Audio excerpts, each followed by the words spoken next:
Hugo Boss, bienvenue. Alors, aujourd'hui, je vais un peu rebondir sur une vidéo que j'ai faite il y a pas très longtemps, qui parlait du retour de l'extrême droite en Europe. Alors, dans les commentaires, j'ai lu effectivement, et je suis d'accord avec cette affirmation, que le terme extrême droite aujourd'hui est devenu un terme un petit peu fourre-tout, n'est-ce pas? Où on met un petit peu tout et n'importe quoi. Et ça, c'est un problème parce que c'est utilisé comme bouclier par certaines personnes pour discréditer ses adversaires et pour surtout ne pas mettre en discussion le statu quo des choses.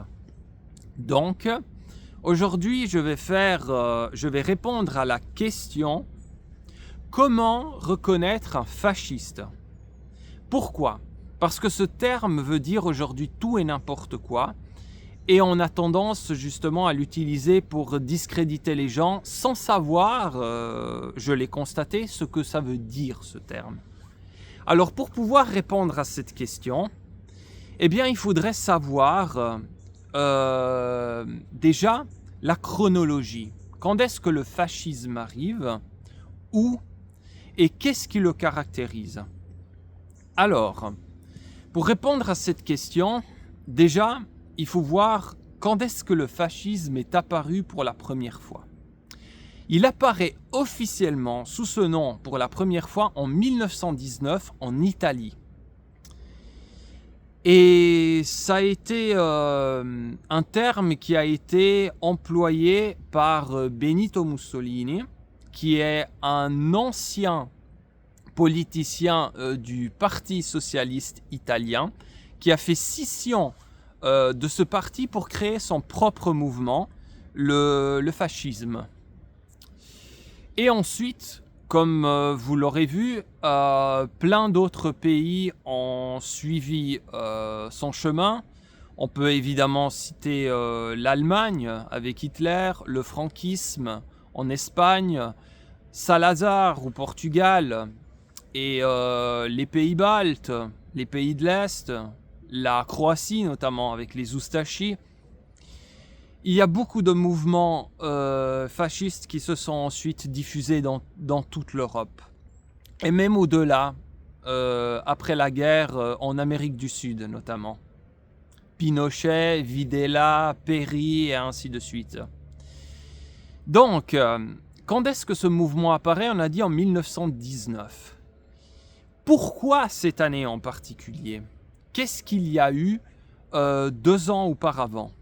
En 1917, il y a eu la révolution d'octobre, l'arrivée du communisme en Russie, devenue plus tard Union des républiques socialistes soviétiques ou bien URSS. Ce n'est donc pas un hasard que ce mouvement, il arrive 2 ans après. Et le problème, c'est qu'on n'arrive pas à caractériser ce mouvement d'une façon bien précise. Parce que si moi, je demande à la plupart des gens, qu'est-ce qui caractérise ce mouvement? C'est quoi sa caractéristique première? Ils vont me répondre, par exemple, l'antisémitisme. Non. Et vous me direz, mais comment ça, non? Non. Parce que le fascisme italien et britannique notamment, celui de Oswald Mosley, n'était pas antisémite à la base. Non. Ils le sont devenus au moment où Hitler a promulgué les lois raciales pour s'aligner sur ces lignes directives et ne pas perdre le soutien de l'Allemagne nazie qui était devenue la puissance fasciste la plus avancée. Donc à la base, le fascisme italien et britanniques n'étaient pas antisémites au départ. Ils le sont devenus par la suite. Et alors, on pourra aussi me dire, ah, le racisme. Pas trop. Les premiers mouvements fascistes, justement, l'italien et le britannique, n'étaient pas plus racistes que les autres mouvements. Ce n'était pas ce qui les caractérisait le plus. Ils l'étaient, mais d'autres mouvements, également de gauche à l'époque, l'étaient aussi. Ce n'était pas une caractéristique principale. Et alors, on pourra aussi sortir autre chose, notamment la violence ou alors... oui, l'antisémitisme, c'est quand même la principale. Le racisme, la soi-disant homophobie et ainsi de suite. Alors qu'en réalité, non. Il y a quelque chose qui est unique et partagé par tous ces mouvements fascistes, que ce soit l'italien, le britannique, l'allemand, l'espagnol et ainsi de suite. Tous, ils partagent tous un point commun, qui est la base de ce mouvement, qui est la raison d'être de ce mouvement. Vous avez toujours pas trouvé ? L'anticommunisme notoire. C'est ça, et uniquement ça, qui est commun à tous ces mouvements. Oui, et ce pourquoi ? C'est très simple, parce que le fascisme n'est rien d'autre que la réponse à l'arrivée du communisme en Russie. C'est la fameuse réaction à ce mouvement. Ernesto Che Guevara en donnait une très bonne définition. Il disait, à juste titre, le fascisme est le mouvement qui s'installe lorsque le capitalisme a peur pour sa survie. Et c'est exactement ce qui se passe. Le fascisme est arrivé pour bloquer l'arrivée du communisme dans l'Europe. Et ce pourquoi ?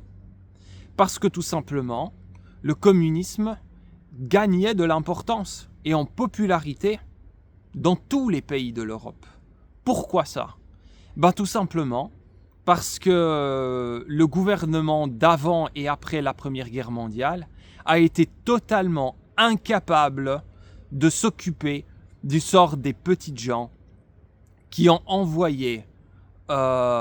été des maris envoyés à la guerre, qui sont morts dans des conditions atroces ou qui sont revenus du front complètement détruits, de femmes qui ont perdu leur mari, qui ont tout perdu, tout simplement à cause de ces horribles guerres et à qui il ne restait plus rien. Et évidemment, tous ces gens commençaient à se dire qu'il fallait s'unifier et renverser le pouvoir en place, monarchie ou démocratie parlementaire, qui ont été totalement incapables de pourvoir à leurs exigences de base. Et quand ils ont vu l'expérience en Russie, et qui a failli arriver aussi en Allemagne avec la Ligue spartakiste, eh bien ils se sont dit, le moment est arrivé de prendre les armes et de renverser un gouvernement qui n'a rien fait pour nous, qui n'a pas su répondre à nos attentes. Évidemment, pour la grosse industrie et pour le grand capital, comme on peut le résumer, c'est évidemment impensable de laisser faire une chose pareille. Alors, il fallait sortir une carte, il fallait sortir un as de la Manche à jouer pour empêcher la révolte populaire et faire en sorte que le statu quo reste et que les principaux puissants industriels et monarques ou autres de l'Europe ne soient pas menacés. Et devinez qui c'est qu'ils ont appelé pour mater les rébellions populaires?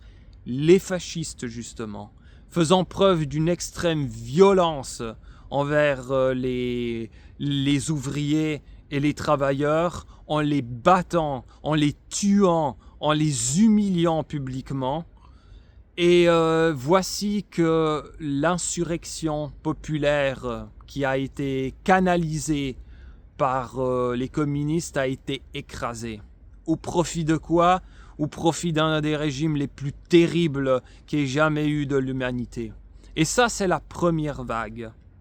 La deuxième vague de fascisme arrivera plus tard. Elle arrivera en particulier en Amérique du Sud avec l'opération Condor, lorsque par exemple le 11 septembre 1973 au Chili, Salvador Allende sera renversé par son chef de l'armée, Augusto Pinochet, qui avec l'aide des Américains va renverser Salvador Allende et va plonger le pays dans une dictature anticommuniste et antisocialiste des plus terribles, où des gens seront emprisonnés, torturés, jetés par hélicoptère dans la mer, et des centaines de milliers de personnes seront disparues, les desaparecidos, et ne seront même jamais retrouvées. La même chose aura été faite en Argentine, où les péronistes seront chassés au profit de Jorge Videla, et la même chose aura été faite en Uruguay avec Péry.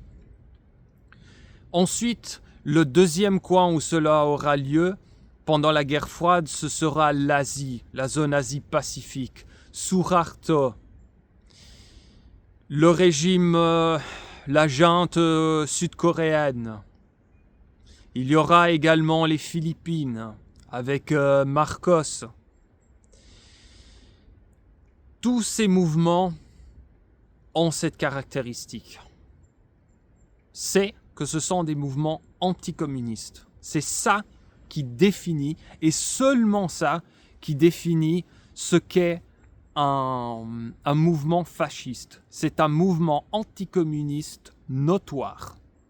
Vous voulez savoir si une personne est un fasciste? Parlez-lui du communisme et regardez sa réaction face à celui-ci. S'il a une relation violemment anticommuniste, qui dit qu'il déteste ça, qu'il méprise ça au plus haut point, eh ben c'en est un. Évidemment, il n'y a pas nécessairement besoin d'aimer le communisme ou de dire que c'est la meilleure idéologie du monde. Néanmoins, il n'y a pas non plus besoin de le mépriser au plus haut point et surtout de ne pas voir aussi les bons côtés qu'il a eus et les progrès qu'il a amenés aussi. Parce qu'il y en a, on pourra en parler dans une autre vidéo. Mais en tout cas, ce qui caractérise un fasciste, c'est l'anticommunisme notoire. La personne est violemment anticommuniste. C'est à ça qu'on reconnaît un fasciste et à rien d'autre. Les autres choses, l'antisémitisme, le racisme, etc., peuvent arriver en même temps, mais ce n'est pas ce qui caractérise ce mouvement. Ce mouvement est né avec cet objectif précis à la base. L'anticommunisme est ce qu'il y a en commun à tous les mouvements fascistes du monde. Le reste, l'antisémitisme et ainsi de suite, sont communs à la plupart, mais pas à tous les mouvements, à la base. Donc voilà, maintenant vous savez ce qu'est le fascisme. Donc, la prochaine fois que vous entendez ce terme, vous savez à quoi ça fait allusion, vous savez la définition de celui-ci, et ça vous permettra justement de déceler quand ce terme est utilisé comme une insulte fourre-tout sans le moindre fondement. Ça vous permet d'avoir le bon discernement pour pouvoir distinguer la vérité de la simple diffamation. J'espère que cette vidéo a été claire. Je vous invite à la liker, à la partager et à continuer de commenter les vidéos. Ça me fait très plaisir de répondre à vos commentaires. Et je vous dis à la prochaine pour une nouvelle vidéo. Portez-vous bien. À bientôt.